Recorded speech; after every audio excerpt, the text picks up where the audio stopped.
സുഹൃത്തുക്കളെ, കരബാവോ കപ്പിന്റെ final lineup ആയിട്ടുണ്ട്. കരബാവോ കപ്പ് ഫൈനലിൽ വെംബ്ലിയിൽ വെച്ചിട്ട് മാഞ്ചസ്റ്റർ സിറ്റി, പെപ് ഗാർഡിയോളുടെ മാഞ്ചസ്റ്റർ സിറ്റിയും പിന്നെ അർട്ടേറ്റയുടെ ആഴ്സണലും കൂടിയിട്ടുള്ള ഒരു ഫൈനൽ പോരാട്ടമാണ് സുഹൃത്തുക്കളെ.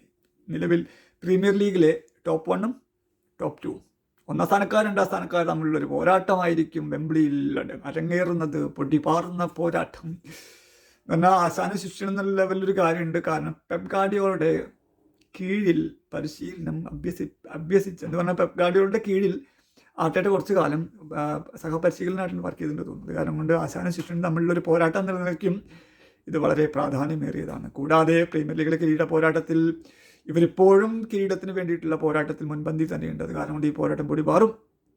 മാഞ്ചസ്റ്റർ സിറ്റി ആണെങ്കിൽ സെമി ഫൈനലിൽ ഇരുപാദങ്ങളിലായിട്ട് ന്യൂകാസിൽ യുണൈറ്റഡിനെ ടച്ച് തകർത്തു.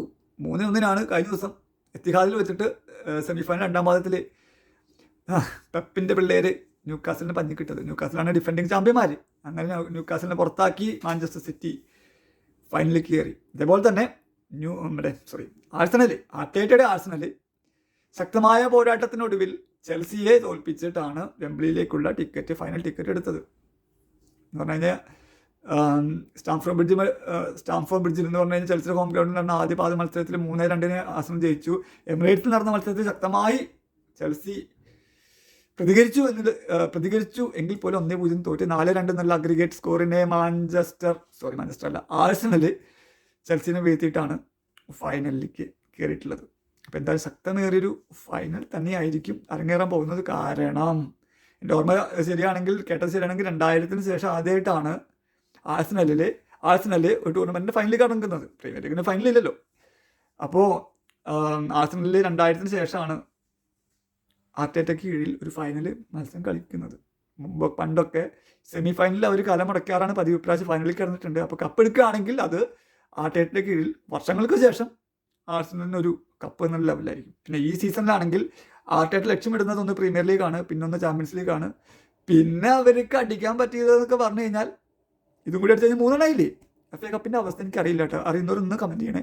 FA കപ്പിൽ നമ്മുടെ ആഴ്സണലിൻ്റെ അവസ്ഥ എങ്ങനെയാണെന്ന് അറിയില്ല. എനിവേ 3 അവർക്ക് അടിച്ചൂടെ, ട്രിപ്പിളൊക്കെ അടിച്ചൂടെ? അപ്പം അങ്ങനെ ഒരു ചാൻസ് കൂടിയും ആർട്ടേറ്റയ്ക്ക് ഉണ്ട്. അതും ആർട്ടേറ്റ മനസ്സിൽ കണ്ടിട്ടായിരിക്കും കാര്യങ്ങൾ ഡീൽ ചെയ്യാൻ പോകുന്നത്.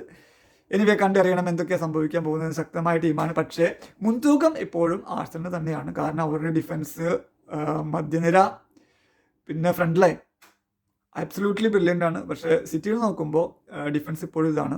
റൂബൻ ഡയസ് തിരിച്ച് വന്നിട്ടില്ല. ശരിക്കും ഗാർഡിയോൾ വന്നിട്ടില്ല. ഗുഹി വന്നിട്ടുണ്ട്. പക്ഷേ ഗുഹി അഡാപ്റ്റ് ചെയ്ത് വരുന്നുണ്ടാവുള്ളൂ.